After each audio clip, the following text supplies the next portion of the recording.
Ladies and gentlemen, please welcome Philip Yun, CEO and President of World Affairs Council.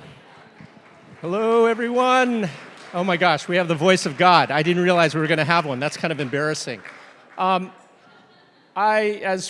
gets settled in, let me just say, this is awesome, right? As an old advanced political guy, I'm always worried about not having enough people. I have this nightmare, in fact, when I go to sleep that we have an event the night before and nobody shows up. So thank you for coming.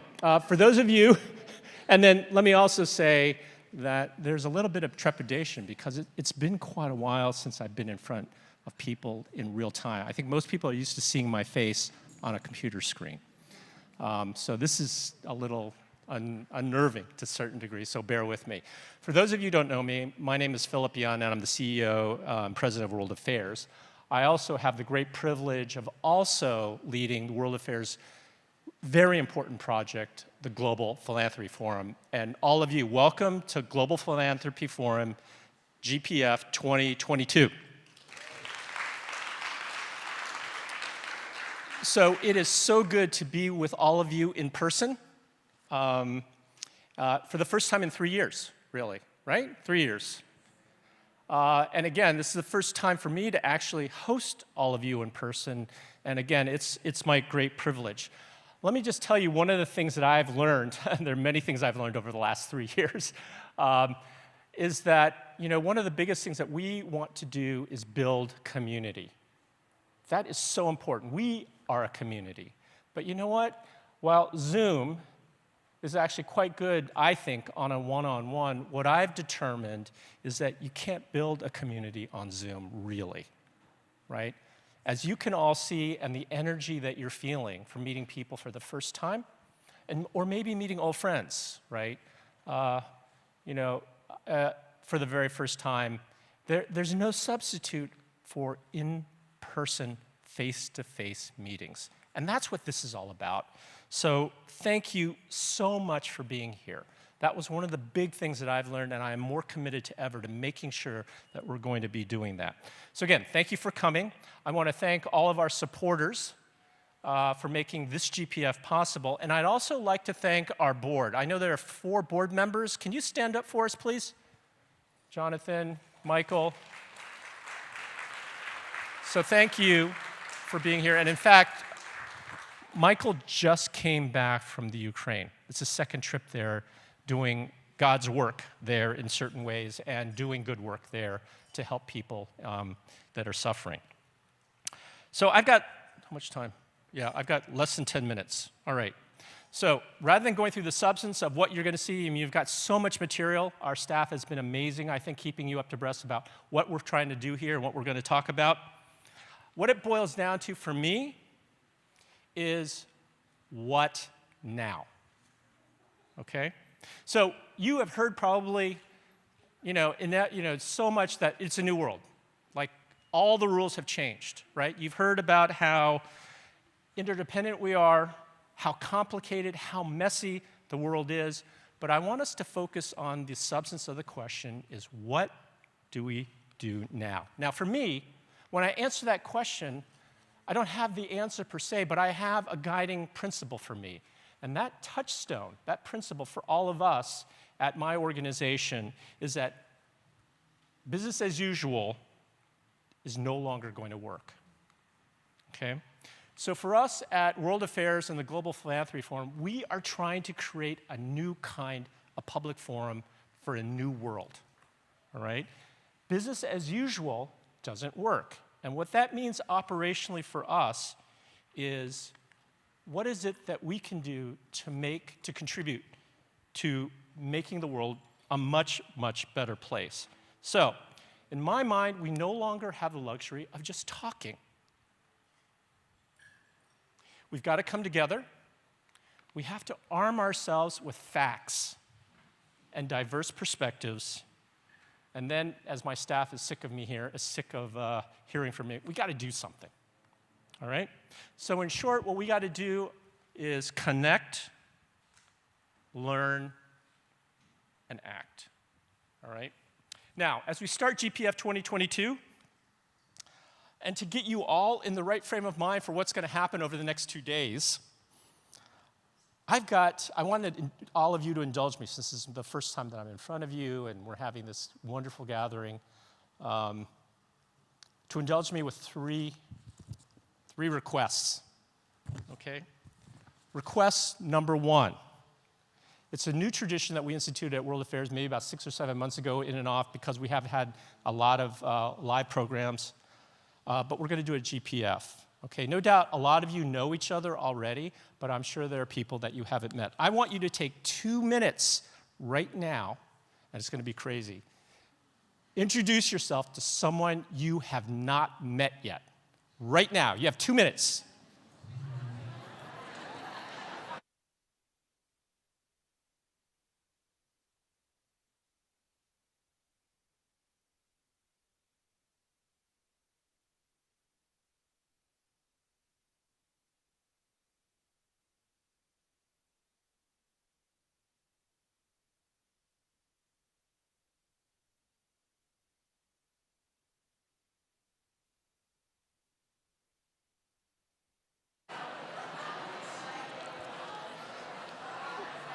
You have 1 minute, 30 seconds.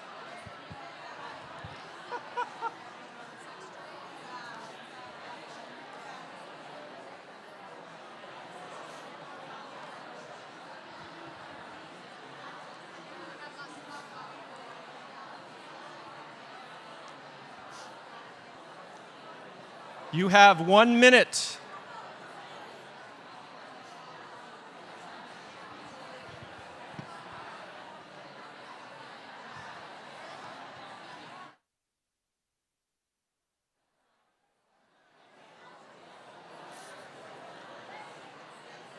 Thirty seconds.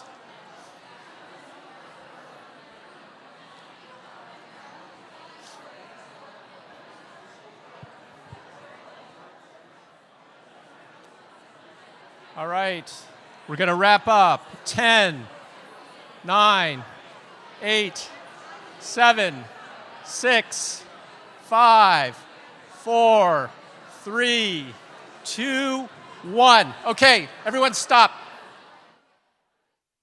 Stop.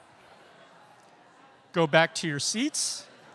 Thank you for complying with request number one. For request number two, I don't want to do all the speaking for the opening, so I'm going to ask our very distinguished, very wonderful Vice President, Samara Dunn, to start us off and set us up for request number two. Hello, everyone. Sorry. So, here we are at GPF 2022. We are here in the Presidio, which is a former U.S. military post. But we are on native land.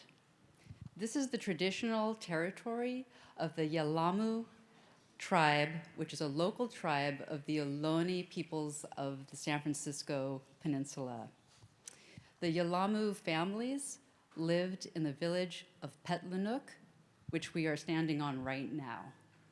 They lived here longer than California was Spain, Mexico, or the United States. Thank you. Okay. Thank you, Samara. That was good. That was really good. Okay. So, given today's topics, right, which are not going to be easy, right? My second request to you is to keep in mind what Samara just said. What does that mean? Right? I want you to incorporate it. I want you to breathe it in and understand what that is as we start going through the conversations that we're going to have today. All right? As we go into this, what is essentially a journey. You're going to get more facts, more insight, and more learning. All right. My third and final request, and I'm going to run over a couple minutes. Sorry, guys. I want you to promise me, okay, right here and now, that you will go and participate in what's called the World Affairs portals. How many of you know what I'm talking about right now? The World Affairs portals. Ah, okay. When you get your chance, go to the very back of the room through the call, and you're going to see some lunar landing-like thing. I mean, it's orange, it's huge, and you're going to say, what the heck is that? All right? Let me just say this as a matter of trust, okay? Not only will that experience be really fun for you, all right? It's also going to transport you somewhere else that you haven't been in that circumstance, and it hopefully is going to get you out of your comfort zone. Okay? Now, I want you to think about that. Getting out of your comfort zone is exactly the whole point of what we're trying to do here and what I want you to all experience. Okay? Because, as I said before, we're asking all of you to take a really hard, difficult look at where we are in philanthropy, right? And what are the things that we can do, what things that we can do to make a change, all right? In other words, what can we do to make sure that we are not going to be doing business as usual? Okay? So to wrap up, I'm going to be finished soon, okay? Wrap up. What you have all experienced right now in the last few minutes, I've given you a snapshot and a preview of what this conference is all about and what World Affairs and GPF is going to be in terms of being the new kind of public forum, okay? You've promised to enter the portal, and you've experienced 3 key elements in these few minutes. 1, you've connected with someone that you've never connected with before. That's amazing, all right? Remember that connection, because that person will come back to you in later on and will be, and you will remember that for the rest of your lives. 2nd, you've just learned a fact that you hadn't known before, right? And finally, you've agreed to take an action, if you've promised, and you will go, okay, to that portal, to take an action into the unknown, all right? So I think that's a pretty good start for a conference, right? Those 3 things you've just done right now. So keep that in mind. You know, I'm an old venture capital guy, and I'm so pleased to see so many different people from different spaces and places, because I firmly believe innovation comes when you get those kinds of people sharing information and seeing a perspective that they hadn't done before. So I hope you're going to use the GPF platform to take action now, maybe make a new deal, okay? But I'm hoping that you're going to make a new partnership. So with that, let me just say I am so happy that you're all here. I am so looking forward to meeting you all. I'm looking forward that I know that we're going to enjoy each other's company, and I think we're really going to do something incredibly amazing together over the next couple days. Okay? Thank you very much, and I think we're ready for the next session, right?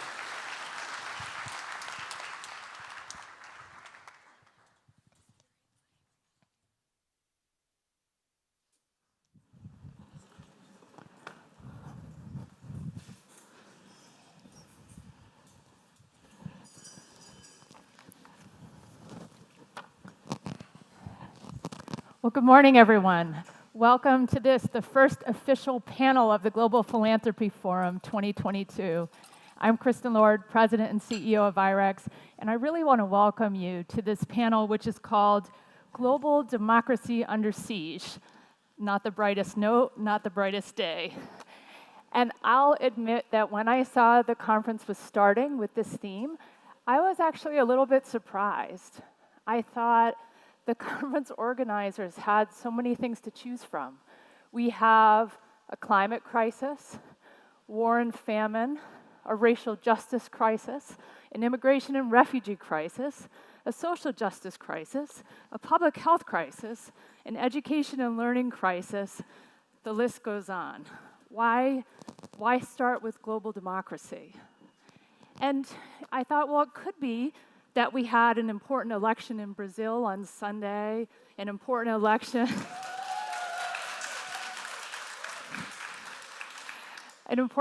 in Israel today, and that we're only 1 week out from the US midterms, which could be cataclysmic in so many ways. But then I thought about it harder, and I thought, it makes so much sense. Philip, you and the team, you made such a good choice. Because when we think about all these crises, how are we going to address them if we have a toxic information space, lack of trust and effectiveness of public institutions, if we don't have real citizen engagement, if we can't talk to each other, if we can't make decisions and get things done, if our democratic institutions are perverted and run by a few powerful people or in a way that doesn't listen to most of the voters, how are we ever going to solve these bigger problems? It really weaves through everything. And so I thought, not the cheeriest topic, but what a perfect way to start this forum. So thank you. And to talk about this very important topic today, we have a fantastic panel. Mike Abramowitz, president of Freedom House, David Litt, acclaimed author and former presidential speechwriter, vice president for global programs at the Ford Foundation. So Michael, I think it makes a lot of sense to start with you. Next year marks the 50th anniversary of Freedom House's annual Freedom in the World report. I know I read it every year. It's sort of the go-to analysis of political liberties and civil rights around the world. And this year's report was called The Global Expansion of Totalitarian Rule, a very definitive and bleak assessment. But Mike, I'm wondering if you could unpack that a bit for us. What are you at Freedom House learning about the trends in the world with respect to authoritarianism and democracy? And can you help us understand what is the health of democracy around the world right now? Well, first of all, thank you, Kristen. It's great to see you. It's great to be with my esteemed panelists, and thank you to the Global Philanthropy Forum for inviting me. And I just want to say, first of all, I really agreed with your first point that all the issues that people in this group care about, fighting climate change, achieving social justice, all those issues, I think it's going to be hard to advance it without healthy democracies. So I think that is a very important contextual point. So as you indicated, at Freedom House, we have been tracking the health of democracy for 50 years. We're actually coming up in February on the 50th anniversary of Freedom in the World, which is our kind of canonical look at the level of political rights and civil liberties in every country in the world, 200 countries and territories. And I will, it's a grim picture. I'm going to try to inject some hope in my comments, and we could talk about this for hours. There have been thousands of books written about this, but let me make a few points. First of all, number one, we are in the middle of what you might term a democracy recession. After a long period of really democratization around the world that took place starting in the early 70s and kind of punctuated by the collapse of the Berlin Wall in 1989. Really for the last 15 years, we have been in a downward trajectory. And every year for the last 16 years, Freedom House has found that there are more countries that have experienced declines in political rights and civil liberties than those that have had improvements. So last year, the gap was pretty wide. 60 countries had declines, only 25 had improvements. And these declines are taking place all over the world, in every continent, and in every type of government. I think, number two, one of the key dimensions of this problem is the kind of resurgence of authoritarianism, and really the growing appeal for strange reasons, which we may have to unpack, of kind of strong man rule. And by the way, it is strong man rule in these countries, whether it's China, Russia, Venezuela, and a number of other countries. Second issue is the backsliding of democracy. And that is something that we're deeply concerned about, and we have to acknowledge that that backsliding has happened in our own country right here. Freedom House has documented even before President Trump came into office, and we think the problem's accelerated under his watch, but there has been a weakening of our own democratic institutions, a weakening of democracy here at home.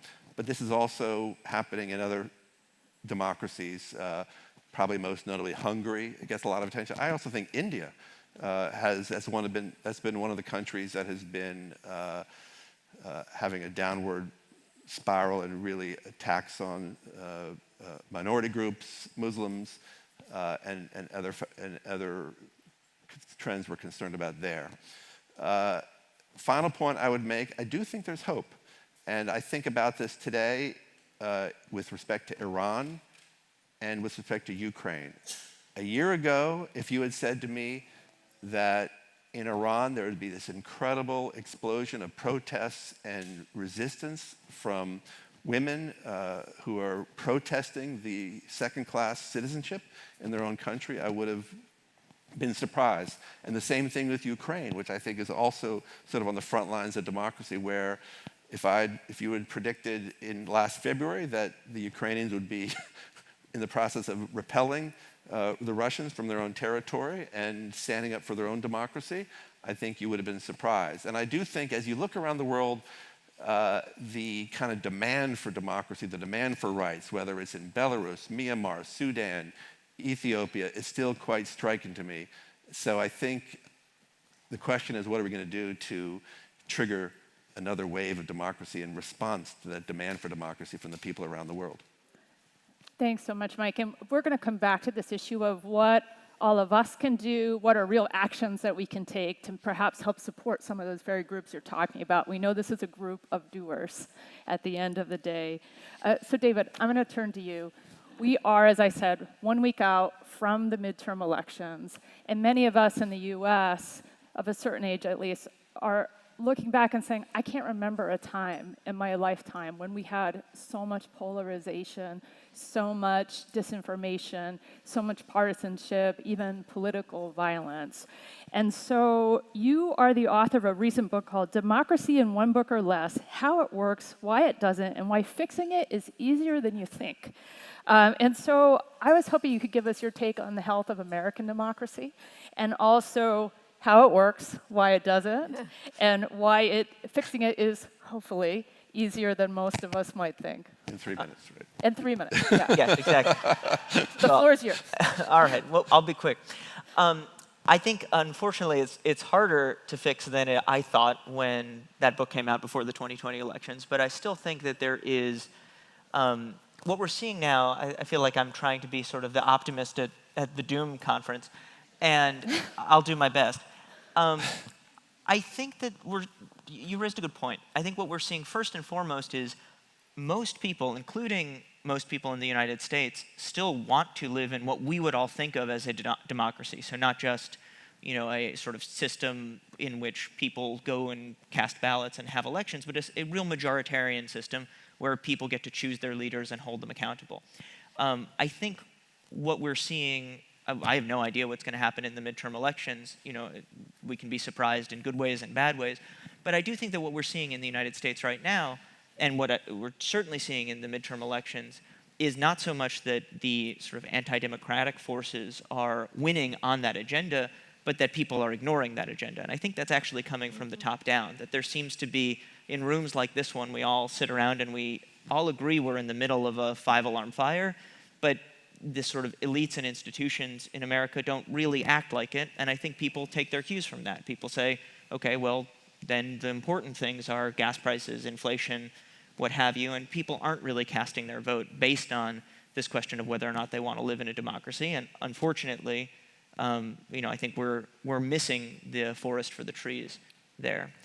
To get to this broader picture, I think the most important thing I learned, I was saying this backstage, so I was a speechwriter for President Obama for a bunch of years. It was great. I didn't really have to know about anything. I had a lot of books that I pretended I had read, and I could talk about a lot of things for about 5 minutes, and that was it. But that was enough. And then I wrote this book about how our democracy works, and I realized I had no idea, and I had to learn stuff, and it was really complicated. It was really confusing. But the biggest thing I learned is that within my lifetime, so I'm 36 years old, within my lifetime, democracy has gone totally backwards, and I'm living in a different country now than the one that I was born into on every dimension, right? How many people get to vote, whose votes count, how much our votes count relative to one another, how a bill becomes a law. All of these are completely different than they were 35, 40 years ago, and that's not an accident. It's because a lot of people got together and said, we would like all of these things to be less majoritarian. We would like people to have less of a choice in their political outcomes and be less able to hold their leaders accountable. So I guess that's where, regardless of what happens on Tuesday, I get my sense of hope is that for a very long time, people were working really hard to change the rules of our system and undermine our democracy. And frankly, the rest of us were a little bit asleep at the wheel. Not the people on this panel, I should say. They were some of the ones awake at the wheel, but for the most part as a country. But that means that we can still fix it back, right? These are man-made, are human-made challenges, and we as individuals and as institutions can undo them and make democracy better than ever if we decide that that's what we really are going to fight for and what we want to do. Well said, David. Thank you. Hillary, I want to turn to you now. For the last 80 years, the Ford Foundation has been investing in visionary individuals and institutions that are advancing human dignity around the world. And I know from following you and the foundation and also from being one of your grantees that the Ford Foundation spends a lot of time being reflective about how to pivot to meet the moment. That was a compliment, Hillary. But really thinking about how do we meet the moment and how do we really adapt and rethink our programming in order to do that? Can you tell us how have you been making that pivot and what are you learning that you can now share with the rest of us? Well, thank you for that. And can you just quickly, how many of you in here are civil society organizations? And raise your hands. And then how many of you are philanthropists, investors in some way? So we've got a really good mix. The reason that I laughed is that one of the dysfunctions of philanthropy is we spend so much time gazing at our own navels, and so I was just laughing at that. But I would say that for Ford, we focus now on one solitary issue, which is inequality. And coming back to what you were each talking about, I think the biggest pivot we're in the process of making is trying to internalize the ways in which the kind of toxic polarization we are seeing everywhere we work around the world, in 11 places, every single issue that we work on, exacerbates inequality and vice versa. Inequality exacerbates polarization. And so we're trying to figure out what does that mean. And I would say that for all of us in this room, whether you work on health or education or democracy or any of the issues that you started with, we have to learn how to get smart about working in that kind of environment. So the most interesting, one thing that we are doing right now is we've started an initiative called the Global Initiative on Polarization in partnership with a Barcelona-based organization that comes out of the conflict resolution transitional justice field called IFIT. And it is linking together people from across the world that are working on this issue of polarization. Some of them are from societies that are post-conflict societies, like in Ireland, or in some ways, theoretically, Colombia. Others of them are in places like the US, where we're like a frog in water, and we don't, to your point, realize what's been happening to us. But the thing that is, to me, really striking and hopeful about it is that it is possible to get smarter about polarization, and there are lots of people who are super smart. And I'd say that coming up out of that work, there are kind of three buckets of emerging sort of solution sets. So one would be familiar to many of you, which is just plain old relationship building. You could call it relational organizing for those of you who are organizers. You could call it bridge building. But that has always been and remains critically important.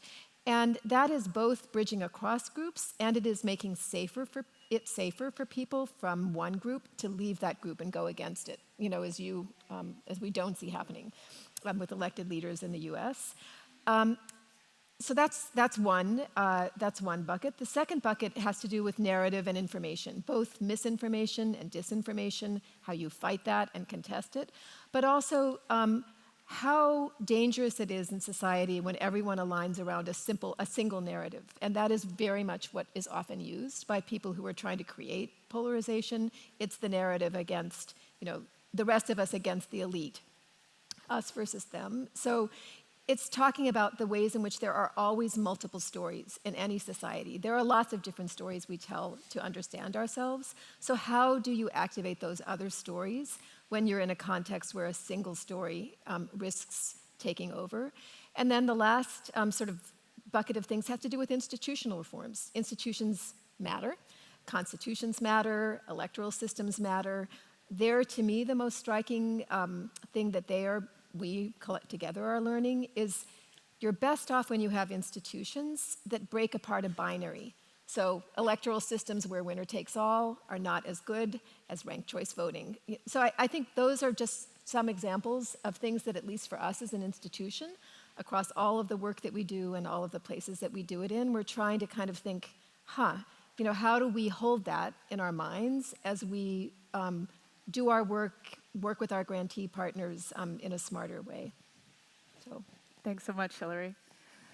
The next thing I want to turn to with this group, let me preface it first by a little bit of our experience at IREX. For those of you who don't know us, we're a nonprofit that works in more than 100 countries around the world to promote more just, prosperous, and inclusive societies. We're investing in individuals, especially young people, marginalized groups, women's groups, and so on, and also working with local organizations, and in some cases, governments around the world. And one of the things we hear repeatedly are two themes that come up again and again when it comes to this theme we're all talking about. One of them is the information ecosystem. Moises Naim, in his book on the rise of authoritarianism called The Revenge of Power, calls it the post-truth environment. There's so much misinformation, so much disinformation, so much toxic speech, hate speech, that people can't even have a common basis in facts. How do you have a dialogue when you can't even agree what is true? And indeed, there's a risk that people just withdraw from the civic space entirely. So the information sphere. The second issue is this purported decline in both political trust and in social trust. Trust in institutions, not just political, by the way, media, civil society, you name it. There's a real decline in trust in those institutions that are supposed to be serving our interests as citizens. And then also social trust, that horizontal trust about how we're going to work together as citizens to solve problems. And so I wonder if all of you could comment a little bit on those two themes. And before I do, I almost forgot this and got myself in huge trouble. The Chandler Foundation and IREX are going to be hosting some webinars on this issue of social trust. And you can go see Maura or me after, Maura from the Chandler Foundation. She's waving, or me afterwards if you want to be included. But can you all comment? This came up in our pre-conference call, these two themes over and over again. Mike, do you want to start talking about that information ecosystem? Sure. Well, first of all, I do think there's a relationship between the two trends that you're talking about. And just speaking personally, so before I was in the nonprofit world, I was a reporter for many years. And I think one thing I'm struck by is just how much different the information ecosystem, as you put it, is different from even when I was a reporter, which was just only 13 years ago, but it feels like, a different era.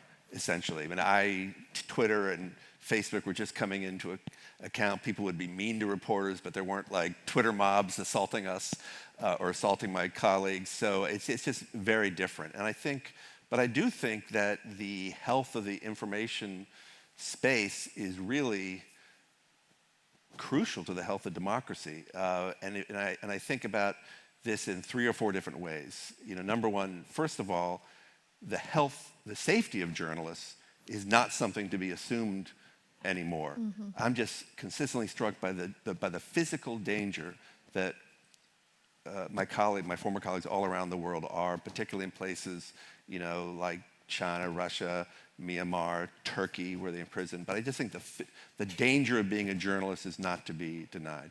Number two, I think traditional censorship, it should be not forgotten, is actually on the increase. We just put out our Freedom of the Net report, which is another one of our major reports, and one of the key findings of that report was that in most of the countries that we studied, journalists or people had been arrested simply for posting their ideas on the internet. So that's really scary. I think number 3, the economics of journalism are really changing, and I think that the economic pressure that's being brought on independent news organizations is sort of unbelievable. I mean, in Hungary, for instance, there has been a considerable shrinking of the number of organizations that have been holding the government to account there, but mainly because of economic pressure and being brought by the government and kind of media consolidation. So I think that's another factor that it's gotten very complicated. And then the final point, which your question raises, is kind of this rise of social media, the rise of these all-powerful platforms where basically nefarious forces, whether they are foreign governments like Iran, China, Russia, or forces in our own country, or in democracies themselves, that are able to basically weaponize the openness of democracy against us. So it's a very scary situation, and I think it's foundational. We can also talk about what to do about it, but maybe you want to see what our colleagues think about that. We'll come back to that. Hey, Hillary, why don't we jump to you? Well, I'm going to go partly there. So yes, everything you said. I think journalism really matters. Everyone should be funding it. But also, there's surveillance and there is AI. And I think, and when you look at all of the ways in which civil society and the actions of civil society are being surveilled, that is something that we should take really, really seriously. It's a related thing to disinformation, but it's not the same thing. I find it's easy to feel paralyzed when you think about those big forces, right? Like what can little us possibly do? But I think, to me, I take a lot of hope from our grantees. We have a grantee called Citizens Lab. It's a tiny organization in Canada. It figured out that the government of Mexico, using spyware developed in Israel by NSO, was spying on human rights defenders and journalists in Mexico. It published that. It became a big thing. Apple now has built a coalition where they're trying to figure out a service that can protect, from a cybersecurity point of view, human rights defenders, and they've just set up a $10 million fund to try to seed that kind of information. So I think it is possible by bringing things into focus to do more. Or I think about another one of our grantees, Timnit Gebru, who you probably all became famous when she resigned from Google. But she is really working on, she's created an organization that is trying to figure out how can you do a community-sourced development of AI that understands and is respectful of diverse identities. So it's just to say, I think it is possible to do something. We have to stay focused on that, and we have to resource those kinds of efforts, network them with each other, and kind of get out of the doom narrative on this particular topic, because I think it's paralyzing. And I do want to follow up with you on something you said to me earlier, if I might. When we were talking about getting ready for this session, how to focus because there's so many issues, you said, I think very poignantly, I think we have to talk about the trust issue. It really cuts through everything, doesn't it?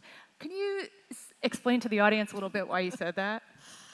Well, you said it really well just a few minutes ago, and you each have referred to it. If we don't trust each other, we can't do anything. We can't trust institutions. We cannot move forward. I think that is one of the biggest deficits that we face now. And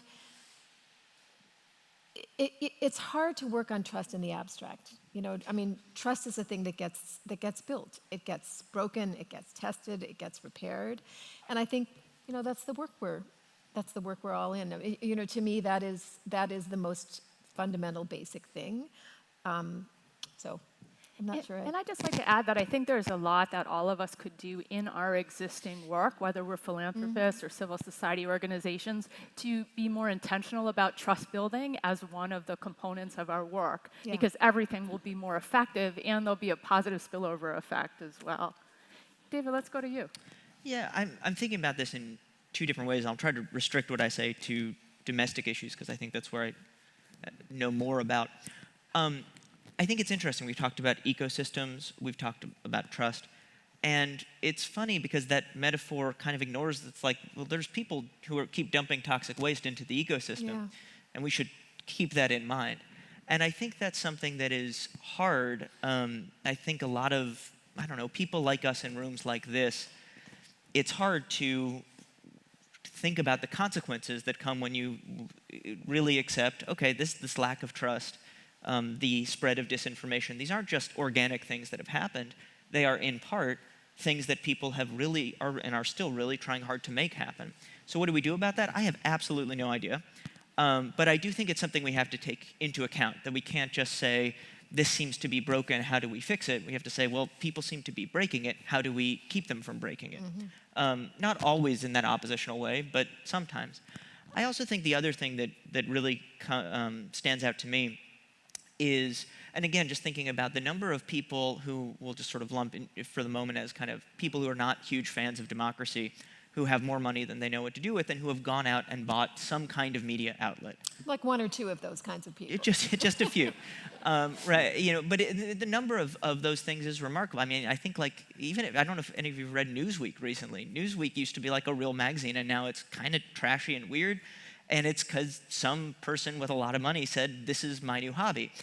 And I think it's interesting that people in the sort of fans of democracy camp tend to be less eager to do that, particularly because one of the things that struck me, like when Abraham Lincoln was running for president, one of the first things his supporters did, and this is political and we don't have to be talking about partisan politics, but one of the first things they did was they went out and bought a newspaper.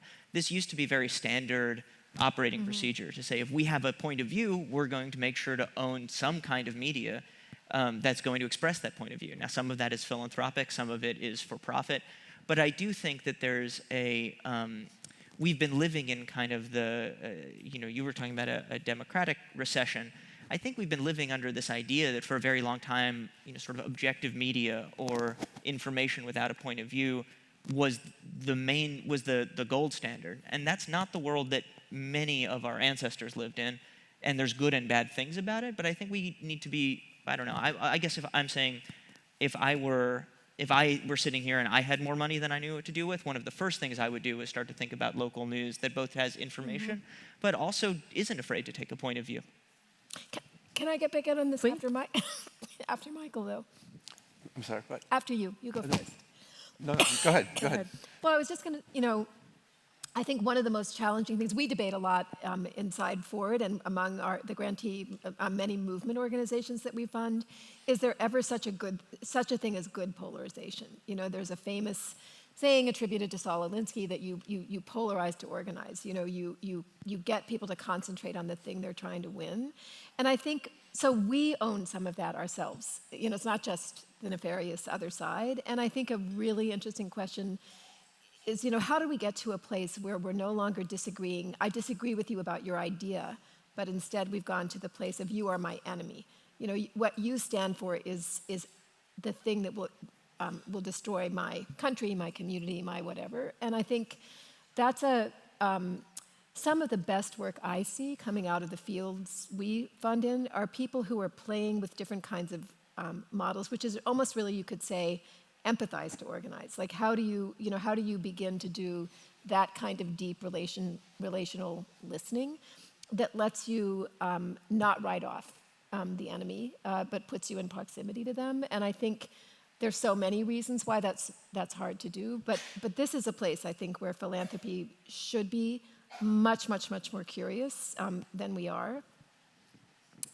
So. Yeah, I would thoroughly endorse that. And I am way out on a limb here because I'm about 20% of the way through the book. But on the plane, I was reading the new book, The Persuaders, by the same author who wrote Winners Take All. And it's a very compelling argument that we need to not just polarize to organize, and there's a place for that, but also if there is no effort to engage from a point of empathy, to meet people where they are, you never expand your side. You can't shift the power if you're so locked into the existing identity groups. You have to somehow build the bridges if you want to grow the power of your movement, and I found it a very persuasive case, and it's also right in line with what you're saying, Hillary. So let's get practical for a minute. One of the wonderful things about this particular audience is that we're not just all here thinking about a really important problem. All of us are going to go back to our day jobs and actually do something about it. So what would you advise this group to do? I have noticed in my own work there's a real growing cynicism about the old ways of supporting movements, about supporting individuals, about supporting the health of democracy. People are looking for new solutions that are adaptive to this current time we're in.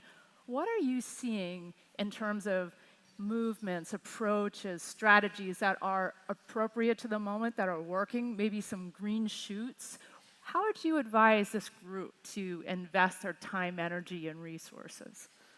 Go ahead, Mike. Well, far be it from me to tell people how to spend your money.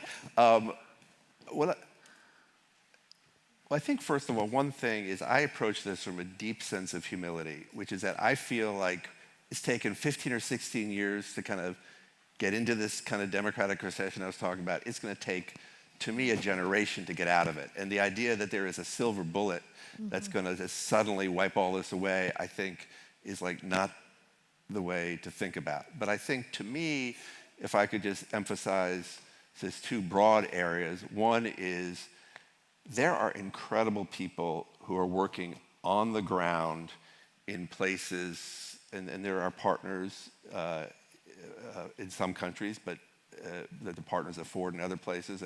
But there are incredible people working on the ground in places like Russia, places like Belarus, and places like Ethiopia and Sudan, and really many countries around the world. They are under incredibly restrictions on their ability to operate. I mean, I think one of the major issues that I've been thinking about a lot over the last is just, can you actually have a civil society in Russia or in China, where basically you pop your head up, and you're in jail? So there's going to be more focus on helping people do their work offshore. One of the big things is there's been a brain drain from Russia over the last year. Everyone's been focused on Ukraine, but hundreds of thousands of Russians leaving, a lot of their best people, and people who really are committed to a more liberal society. So I think figuring out how to support these civil society groups, human rights defenders, in some cases they're not going to be traditional human rights groups or civil society groups. It could be just sort of social movements. I'm always struck by the story of Sudan, where it was not the traditional human rights movement that led the revolution a couple of years. It was, doctors and lawyers and people who were just discontented with the authoritarianism, the dictatorship there. So I think really supporting civil society groups in different ways and finding different ways to do it would be one area where my head goes. And then I do think philanthropy is doing this right now, the supporting of independent journalism, independent media. There's just a lot of different initiatives going on now in our country, around the world. I do believe that this is kind of the Achilles heel for authoritarianism. I mean, I always think about Alexander Navalny, who's kind of in a jail somewhere in the middle of Russia, but his group really grew because they developed these incredible Facebook YouTube videos about corruption by Putin, by Medvedev, and that really, they got millions of views. And I think getting the information out and getting the information to the people who can act on it is really an important thing for all of us, not just philanthropists, but also governments as well. I think that's, piercing that information veil, I think, is very important. Those would be two areas that come to mind immediately. I couldn't agree more on all of those. Hillary, do you want to go to you, and then to you, David? Yeah, well, I ditto to what you said. One of the things I think, especially for those of us here who are in philanthropy, is to think, less to think about individual organizations and more to think about ecosystems. Like, it takes this is when you play the long game, you need an ecosystem of organizations, and I actually think you need the old stuff. I'm not sure there is that much new stuff. But you just need to do it better, and you need to do it differently. So one example I will give, we just took our board to Montgomery, Alabama for our board meeting. Brian Stevenson's on our board, and we were at the Equal Justice Initiative, and we were deep in conversations with our grantees who are working in the South as it is today, but still fighting, a virus of racism that just reincarnates itself in a different host. It doesn't seem to change. And they were saying, why can't foundations fund, is it a good thing or is it a bad thing that we have so professionalized the civil society sector that there are people whose salaries and jobs rely on grant money, when citizen action is also incredibly important? Like, how can foundations think about what it means to fund citizen action, not just nonprofit organizations? And there, I was struck because we have figured that out outside the US. We've just never tried to figure it out inside the US. So outside the US, we have figured out how to fund networks of indigenous organizers who are protecting natural resources. They don't ever want to become an organization. They're not a 501c3, but we have figured out how to get resources to them. And then we have figured out how to link them to capacity that amplifies their voice and their power. So a state-of-the-art strategic communications firm, that is helping them get their message out now at COP and in op-eds. But starting from who they are and what they know as the first offenders, and then also helping groups like that get technology. Like, they have drones that our grant dollars pay for that watch illegal incursions into the Amazon and forests in Indonesia.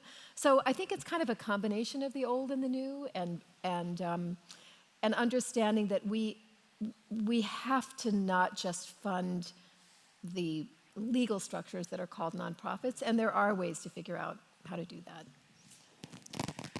Well, so first of all, I would say I think any responsible, well-meaning philanthropy buys books, and I can think of at least two. But after you've done that, I have a couple of different thoughts about this. So the first has been echoed a little bit by both of you, which is anti-corruption. I think that's so important, and I have totally missed this in my own writing and thinking about democracy issues. A lot of us assume that democracy is self-evidently a good thing. And most people, or I think a lot of people, agree with us about that. But then there's a lot of people who need to be told why democracy is good. And anti-corruption is the why. We talked about polarization. We're really not polarized on a lot of seriously important issues. Corruption is one of them. If you go to, I think about family members who are conservative, family members who are liberal, a deep loathing of corruption and people taking advantage of the system for themselves, that is high on the list, but there is now this feeling that we don't know who's corrupt or that everybody's corrupt. So anti-corruption and trying to figure out how to expose corruption rather than just say, hey, democracy is good, say democracy holds people accountable and prevents corruption is really important. A second thing I see, because we split our time, my wife and I, between DC and New Jersey. When we're in DC, sometimes in DC I sort of play the game at a party, like which billionaire do you secretly work for? So to some extent this happens, but I think this happens more on the sort of anti than pro-democracy side, where philanthropy is used to keep ideas alive when they're not winning in the marketplace, so that they have power and can have consequences once those ideas come back into fashion. So that's everything from the work that the right has done in law schools, funding its own legal education programs, or the Federalist Society. When I'm walking around my neighborhood, there's a whole organization that is devoted to putting sort of, we'll just say not so democracy enthusiastic people, training them so that they are ready to fill congressional jobs, assuming that Republicans win Congress. I do my part. I sort of glare at the window a little bit and then walk by. But that's, on the other hand, that's a really good idea. And thinking about long term, how do we keep ideas alive, and how do we make it so that people can have their careers involved in those causes, as opposed to the sort of typical revolving door thing where you work for a cause and then you leave for a corporation that often does the opposite of what you believe in. That's another really important piece to this. And then the final thing that I will say, and I talked about it before, but I think it's worth touching on again, is one of the places where the attention marketplace has broken down, or at least is not very conducive to ideas that help democracy. And so I do think that right now, information media that is devoted to truth and facts is really important, and might be more of a something that philanthropies might need to do in a way that they didn't before. Because if you're just sitting down and you said, okay, I want to make money in the media space, you would not come to the conclusion that the sort of informing people is the best way to do it. You would come to a very different set of conclusions. So that might also be something where philanthropies need to get involved. Great points, David. So before we turn to our final question, I'm just going to add two things I've learned on this point about practical things we can do over the last 8 years that I've been at IREX. The first is we have programs around the world that support journalists, human rights defenders, civil society organizations in some very difficult environments. We help them protect their physical security, their cyber security, the security of their sources, their psychosocial health. I am going to confess to you, when I first joined at IREX, I was very focused on the physical security and the cybersecurity piece of it. What I have learned over the years from the people who actually participate in these programs is that they value the psychosocial elements the most. It is wildly stressful week in and week out, month in and month out, year in and year out, to keep up the pace of these struggles. People think if you're in exile, you are safe. The guilt, the pressures from that are really make it hard for people to continue doing their important work. So I just want to share that tip with you when you're thinking about what you can support, maybe add an element in. The second area I see for real impact is on this issue of the information ecosystem. I do see more and more work, not enough, but more, to support independent journalism, especially that local journalism you were talking about. I do see people trying to work with the platforms and on algorithms and different tech solutions to deal with the weaponization of social media. There are some people trying to work on regulation in the EU, in the US, and elsewhere. The place I think where we are falling down the most is on arming citizens to recognize manipulative information. There are very few countries, there are a few, but there are very few that are doing this at scale. There are evidence-based approaches on how to give citizens these tools. People are clamoring for it. I've met with evangelical preachers in the US this year who are saying, I am dying for some materials that I can give to my congregation about how to recognize manipulative information and fake news. I think that philanthropy could really help to get this going. So let's turn to our final question. It is really hard to talk about the health of democracy and the threat of authoritarianism without mentioning the war in Ukraine. Even this morning, I saw notes from our team saying that 80%, I should say IREX has been working in Ukraine for decades, and we have more than 100 Ukrainian staff. I saw notes from our team this morning, 80% of Kyiv has no water. Most of the country is on rolling blackouts, unpredictable. I know we have members of our team who are sitting in bathtubs with their children and their laptops trying to do work when they have power. The Russians are attacking civilian infrastructure, and it's going to be a very long war and a very long winter as well. Mike, David, Hillary, what can we learn about the rise in authoritarianism and also about resistance and the hope of standing up to it from the Russian invasion, but also from the incredible response of the Ukrainian people? Go ahead, Mike. Well, it's deeply inspiring to me. I mean, as I said in my initial comments, I would not have expected it a year ago. But as you kind of rightly point out, I do think that Ukraine, since 2014, since the Maidan Revolution, has been trying to build, and really before then, has been trying to build a functioning democracy. Not perfect, lots of problems, but a democracy. And I think the presence of a democracy like that on the border of Russia, which has probably the leading authoritarian practitioner in the world running it, is deeply unsettling. And so I do think that the future of democracy does depend to a bit on what happens in Ukraine. So I'm not sure exactly what you're asking, but I'm inspired. I'm very motivated by we have a small team in Ukraine too. The work they do is so important. The work all those groups are doing to help the Ukrainians stand up for themselves. I mean, they're doing it for themselves. They don't need us. I mean, they need our solidarity, our support.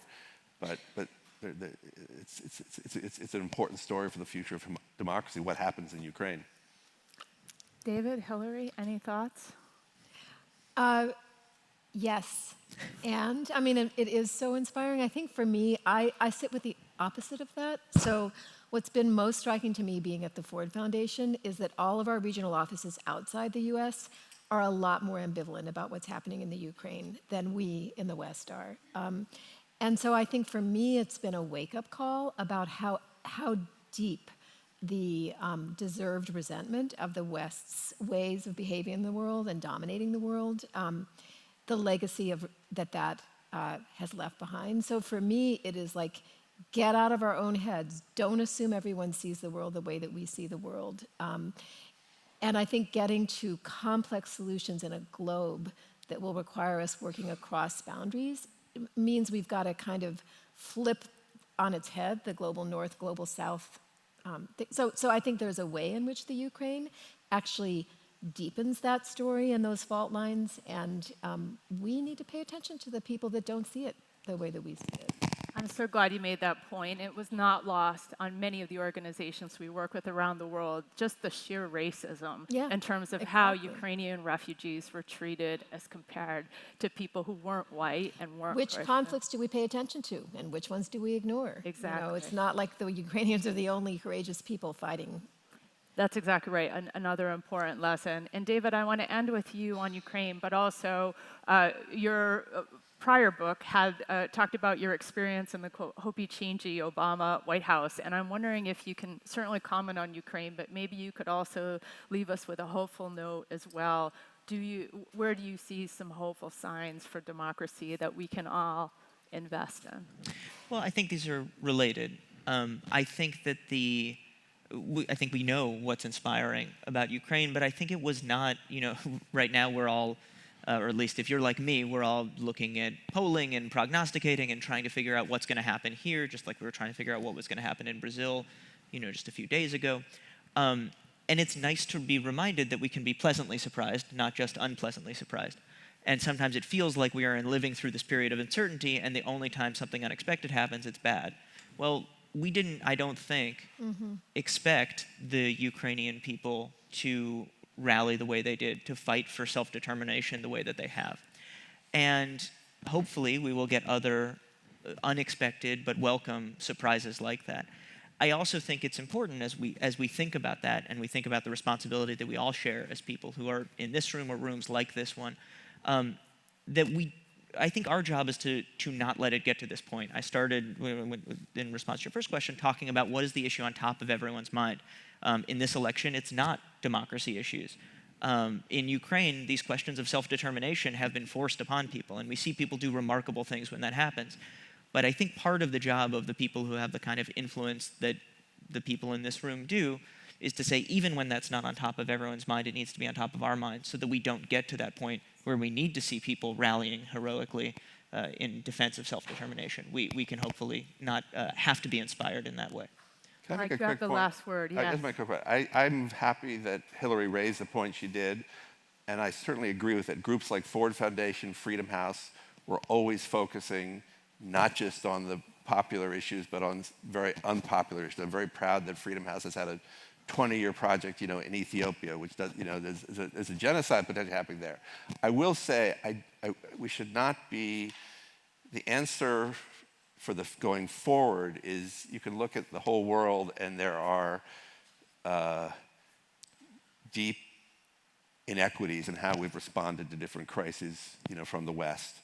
And I just hope it doesn't hold us back from trying to continue to be more, it's the fact that we've been, biased in the past of how we approach things doesn't mean we shouldn't help Ukraine. We should help Ukraine and help these other countries that are struggling to be free. I also think we need to also think about how we talk about these problems. I think it may have been a mistake to kind of frame the issue in Ukraine, even though I believe it is, as a struggle between authoritarianism and democracy. I think perhaps it would have been better framed as an invasion of sovereignty, which would have been something that I think would have resonated, much more powerfully around the world with other countries that, as Hillary says, are being unsympathetic to what's happening in Ukraine. But I do think that if Putin does prevail in Ukraine, that will not be a good thing for democracy. And I think Kenya's ambassador to the UN was particularly eloquent on that last point. I want to say one last thing, just about Hillary, okay, you have the last word. Then we're wrapping. I'm going to get the stink eye from our organizers. Philanthropy. I just would say to those of us that are in philanthropy, I think all of these things that we've been talking about resentment against elitism and lack of accountability, apply to us. And we didn't have time to talk about that today, but I hope over the course of these 2 days we get more time to talk about that, because I think we as an institution and a sector have to take that incredibly seriously. And it means big things for how we do our work in the world and with our grantees. So. Thank you, Hillary.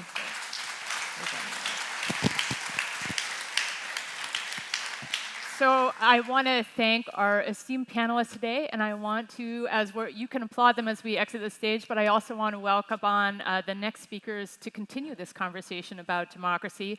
Philip Yoon will be talking with Angela Glover-Blackwell about her vision for a multiracial democracy. So please stay tuned for them, and thank you again to our panelists.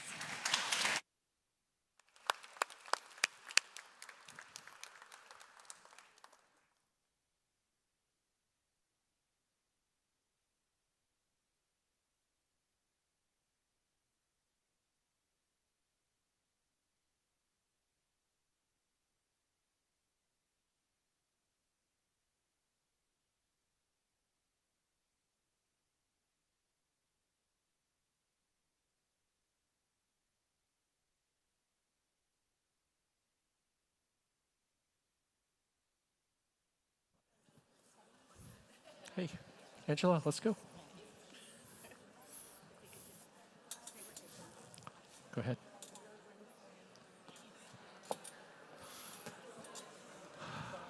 Either one. What are you, right-handed or left-handed? I don't know if it makes any difference. Okay. Okay, go ahead. No, that's fine. Hello, hello. Okay. Well, Hillary, I thank you so much for talking about accountability and looking at ourselves, because in a sense, that's what we're going to do right now. Are we going to have the voice come or not? No. Okay, later. All right. So we just had a panel about the state of the world. All right, and we thought about journalism, domestic, and sort of philanthropy in and of itself. And so right now we want to talk about specifically equity and social justice, and specifically race, okay? And I note that this is the only session that talks about race head on, okay? And to help us think about this topic, all right, which is fraught for many, many reasons and what philanthropy can do about it, I'm so pleased to have Angela Glover-Blackwell. I won't read her bio to you per se, but just let me say that she is the founder and resident of PolicyLink, which is a well-known advocacy and research organization. She served 20 years as the president and CEO, and she's also a prominent American attorney, a civil rights advocate, and an author. So I am just so thrilled to have you here. Thank you. It's my pleasure. So, like the previous panel, I want to talk to you about the big picture, but in the context of thinking about race, okay? You spoke eloquently about how our democratic norms and institutions, the way they are they're simply because they've been that way because that's the way we've always done it. There's that inertia aspect. And you've underscored that this moment right now, the last year, 2 years, or maybe 2022, presents a huge opportunity to challenges that have been long-standing and in the way of doing things. So I want to make sure that we do talk about that, how we got here and where we were. I think that's really important because we all have to have some basis of facts. But I need to ask you about one specific challenge in particular. We talked about this before. I've heard you speak. And you made a wonderful observation, which just kind of hit me right between the eyes. You said, Black people are very comfortable about talking about racism. White people are very uncomfortable. Okay? I didn't ask you about Asian Americans, but I do want to know, elaborate on that for me. I think it's really important that we just sort of talk about it right now. Mm-hmm. Thank you. Happy to be here. And that is an interesting question, because after George Floyd was killed and the whole nation started talking about race in one way or another, so many people talked about how hard it was, how uncomfortable it was, and I just kind of joined that conversation about how hard it is. But one day I realized this really isn't hard for me. I have been talking about race my entire life. When I was 2 years old, crawling under the table while the adults were talking, that's all they were talking about. And then when I was able to join the table, I joined conversations about race. When I was with friends, when I was at church, when I was at school, Black people talk about race. How could we not? because it is constantly in our faces. And so it is often hard, once white people decide to talk about race, to be able to enter the conversation understanding what novices white people are, because they often haven't talked about it at all in any way, because it hasn't had to come up for them. And when you just said that this is the only time that we're going to talk about race in the conference, I'm sure that's not true. Nope. They were just talking about race in the panel that we just finished. They didn't say it much, maybe it got mentioned twice, but they were talking about race. Any conversation that you have that is about inequality and inequity inevitably gets there. But we have had a tradition in this country of black people being very honest about themselves, about their relationship to white people, about the challenges of race, as a way of making it in the world. And white people need to build that muscle. So why do you think that is? I mean, what kinds of things, tell us what we can do about that in particular. Why do you think that is that people are just so afraid to talk about it? It's uncomfortable. Well, there are many reasons, and many of them are very obvious. But I do think that, let me come at this a different way, because the last panel talked a lot about hope.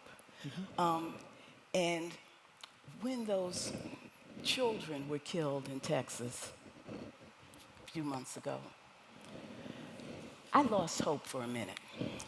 And it never happens to me, but I really felt that hope was slipping away. And I happened to read that morning something someone sent to me, which was a quote from Miriam Kaba, the woman who you know does prison abolition work. And it was that hope is a discipline, that hope is a discipline. And it just was what I needed to hear in that moment. And part of the reason that black people have talked about race so much is that we have been practicing the discipline of hope. We have been practicing it, trying to understand, why is life so hard for us? Despite the education that we get, despite the overtures that we make, despite the accomplishments that we have been able to secure within the community and sometimes even outside of it, and to continue to go forward, you've got to understand the history. You have to go back and look at that history. Painful as it is, it helps to provide what we need for the discipline of hope. The discipline of hope requires information. It requires accurate information. It requires historical information. So talk about that. Talk about, you always talked about we need to know where we were to understand how we are now. That's and I think right. that's really important. Talk So about what that. have I learned? What So have I by the way, learned we with have that? now permission, right, to speak about race. We have permission for everyone to get out of your comfort zone. Okay? Is that right? Sure. Yep. And to answer your question, it has been so important to look into that history. Yep. And here's what I found out. 3 things. One is that the nation was built on genocide for the purpose of stealing land, on human bondage for the purpose of slave labor. And the prosperity that is the nation was built on these atrocities. That in order to be able to justify those atrocities, white people became engaged in a narrative and a story that justified it based on a hierarchy of human value. And that hierarchy of human value could justify what was happening, and it has stayed as part of the narrative of the nation. It is important to go into every detail of what I just pointed out. And you can go from before enslavement, you can come to after slavery, you can go to what happened in terms of retrenchment from Reconstruction, you can look at what happened with the Great Migration and what people met in the North and the West and just a little further up the coast. You can go through all of that and you will get some information, and it won't be enough. Because too often when we say we have to understand the story, the racial story, we talk about the racial story that I just told. But there are 2 other big parts to the racial story. And the other part is white people becoming white. white people didn't come here thinking themselves as white. They came as Italians, they came as Irish, they came as this, they came as that. And systematically, in relationship to this story and in this hierarchy, white people became white. This is well documented, written down, it's important to know. But that's not enough. That part of what's going on right now in terms of the threat to democracy is that there is a real angst among a lot of people who are white, that as the demographics change, that people are going to lose something. They think that they're going to lose something. They think that this country that has provided an opportunity for them to do so well, if it provides it to the people who are now becoming the majority, that they are going to suffer. Part of this is not understanding the history. They don't understand the history of how the government systematically invested in white people and built the white middle class. You got to understand that part of the story too, because without it, you can't begin to accept that the way forward is to be generous again. The nation was generous with people who were white. They were able to have land given to them. They were able, after World War II, to have education given to them. They were able, during the Highway Act, not just to have homes given to them in the suburbs, and given. When I say given, I don't mean given. I mean no interest on a loan, little interest on a loan, no down payment given to them.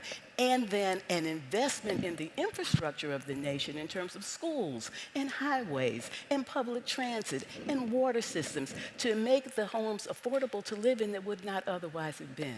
We've got to understand that story too, because if you take it all in, you end up being at a place where you say, there are people who are not doing well in this country because the odds have been stacked against them.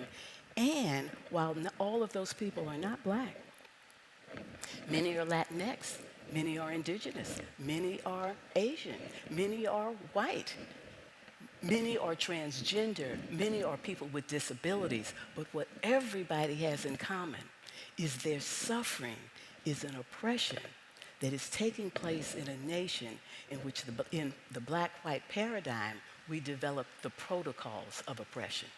Okay. So, very eye-opening for a number of people, particularly where I come from in Ohio, I would say. So let's, I wish we had a little more time, but let's talk about. So I can talk twice as fast. I know. Okay. Maybe we should try that. I'm sure there are going to be a lot of questions, and please come up later as we do that. So we know kind of, in a sense, you gave us a flavor, a sense of where we came from and where we are now. I think what we do is the discipline of hope, right, is where can we go? What's the destination in your mind? I think people want to hear that because that's truly remarkable. I hope somebody will ask me about the protocols of oppression because I'd like to talk about that. Please ask that question later. Yes. But I do want to talk about where we go, and I want to talk about where we go within the context of democracy, because the democracy is under threat, and it is so frightening. Because we just were at a point where we were about to breathe life into democracy. Because what we really have not had is a thriving multiracial democracy. And until democracy can operate within the context of profound difference, it is not a democracy worth standing up for. And that is the opportunity that the United States of America has, is how do we in a world nation, and we clearly are a world nation, begin to demonstrate how democracy can work within the context of difference and work in a way in which it thrives. That is our job. That is our job. That is our opportunity. And even though it feels really bad right now, this is a moment full of opportunity, because what we have to do is show the nation the way forward. Show that equity and inclusion and equality, that is not a zero-sum game. That the economic fear that so many people have can be addressed. And so what we need to do is understand that while the framers of the nation were deeply flawed, when you read their biographies, it breaks your heart when you find out the disconnect between who they were as individuals and the words that they wrote down and that came out. Studying those documents has really allowed me to understand what it means to punch above your moral weight. They punched above their moral weight, way above it. And the heirs of those framers are the people now who are working for change in their communities.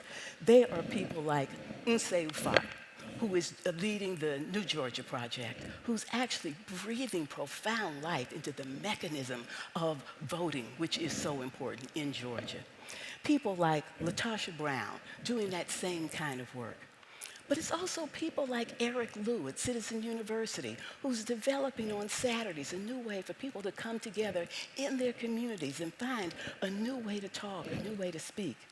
And you know, we can't have a thriving multiracial democracy if we don't have a just economy. And Felicia Wong at the Roosevelt Project has done so much to really elevate what's wrong with neoliberalism, what the economic model of market-driven policy has actually done to hold us back and to stifle us. And then people like Derek Hamilton at the New School with baby bonds and federal job guarantees and reparations and repair, all of these kinds of issues. They are just so important. And then we have to think about what it is that people are actually doing to organize in their local communities around education and health and access to water and climate change.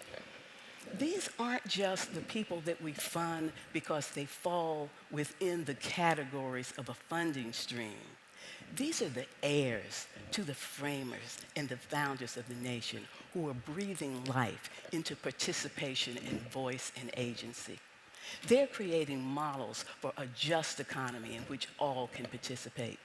They're beginning to show us how we have to have a racial equity governing agenda in the departments of transportation and education and health and human services and homeland security and treasury. All of them have to be thinking about how do we use every penny that we are spending, whatever we're spending it on, to make sure that we're advancing racial equity and inclusion. Because we have gotten to a point in which the fate of the nation is dependent on the very people who have been systematically left behind. And that is the most important issue that every policy and resource has to work on. So I don't think that we are at a loss at all for what to do. We're doing it. We're not funding it big enough. We're not being creative enough. We're not self-conscious enough. And we aren't lifting up a new narrative. I grew up as a black girl in St. Louis, Missouri in the 1950s and the early 60s, believing all the hype.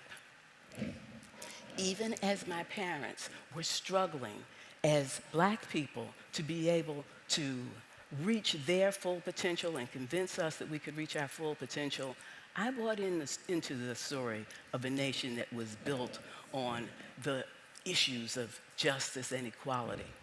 Also grew up on the idea that through struggle, things would get better, that the nation wanted to live into its ideals. That was largely myth.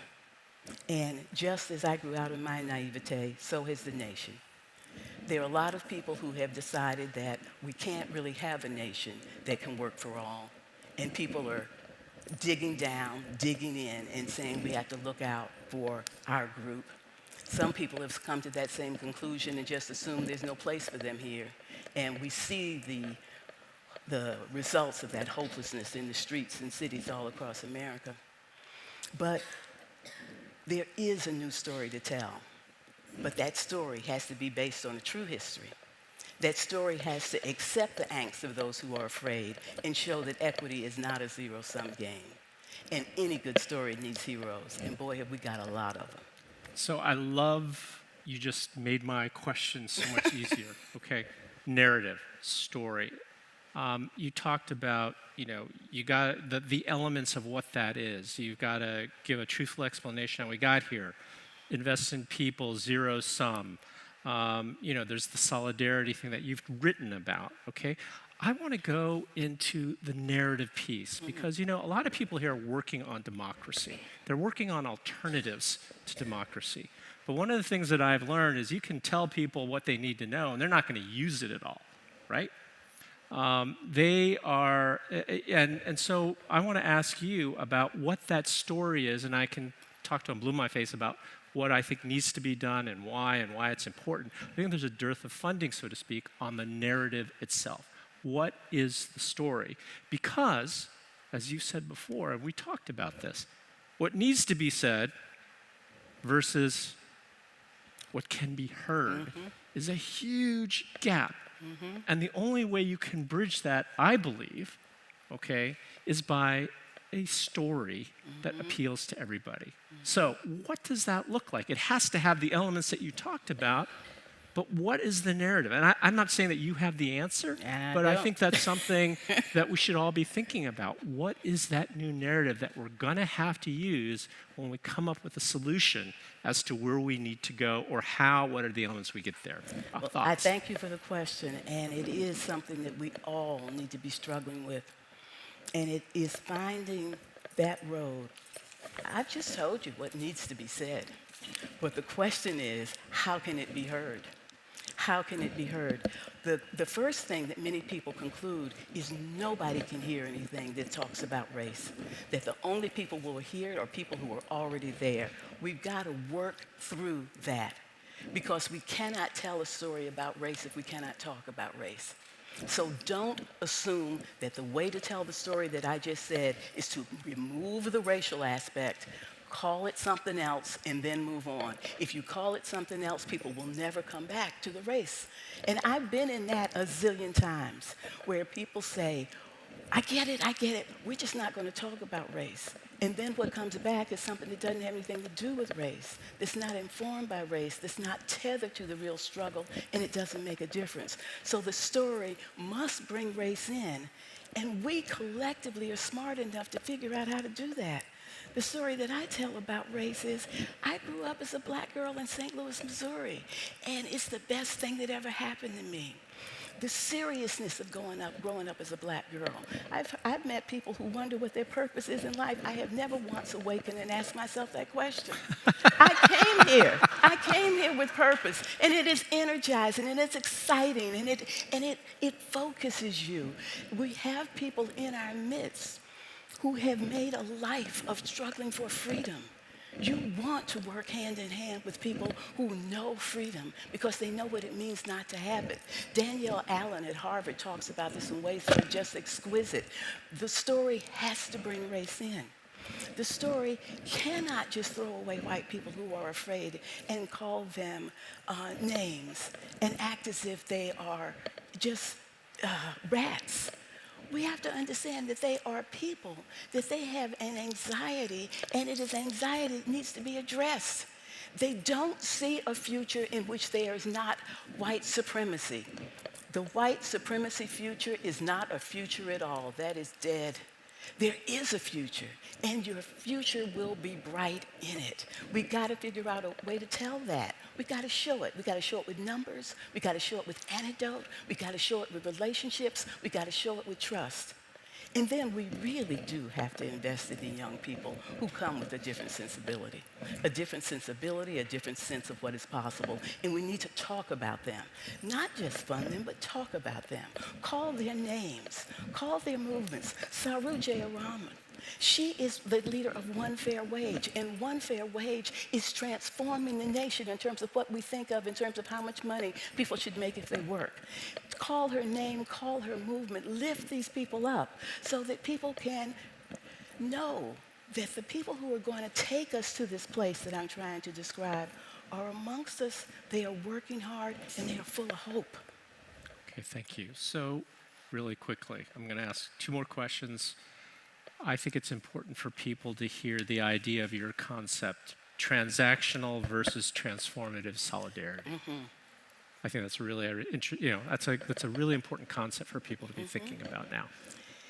It's what it is so important to practice, transformative solidarity, that we have gotten real comfortable with transactional solidarity. You sign my petition, I will sign yours. You show up for my march, and I'll help you get your op-ed in the LA Times. You work on my issue, and I promise I'll work on yours when that comes. That's transactional solidarity. That'll take you a little ways. But what we need to realize is that your issue is my issue. And I need to understand that I am not making progress if you are not making progress.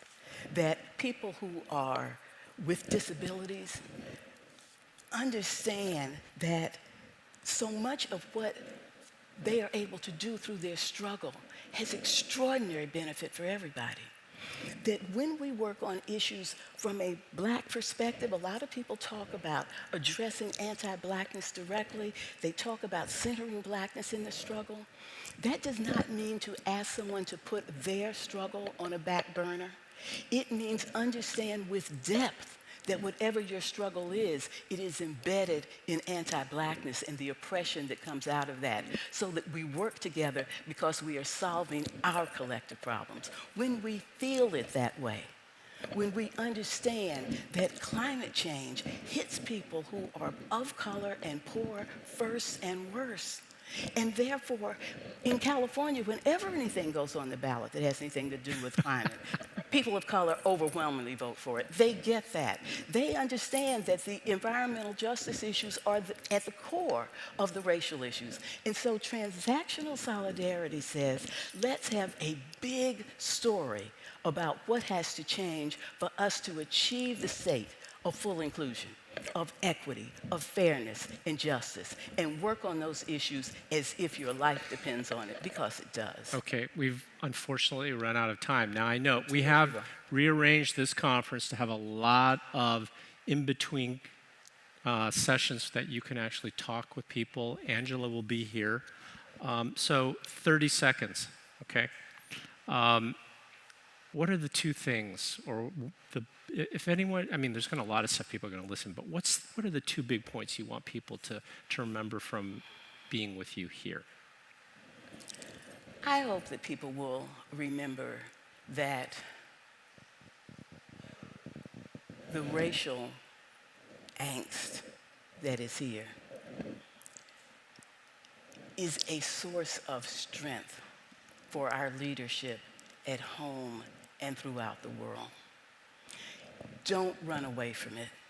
To the degree that we can start to really make progress on race here, we become strong and we have something to offer, because the kind of struggles that are happening around the world are also embedded in that kind of angst. Embrace the racial struggles. There is so much benefit that will come from it.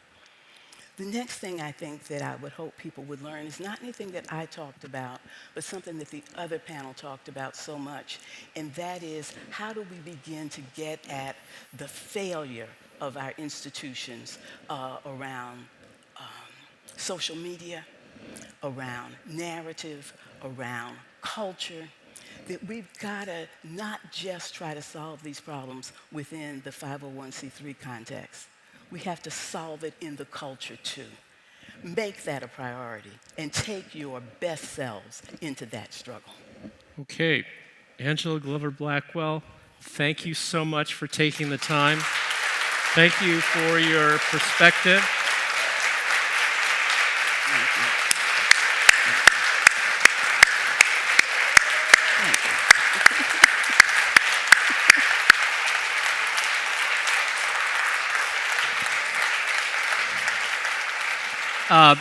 Let me just say, it has been a true joy to have met you, Thank to you. spend time with you before this conference, and to spend time with you here. And I think the voice is going to come on, right? And say what?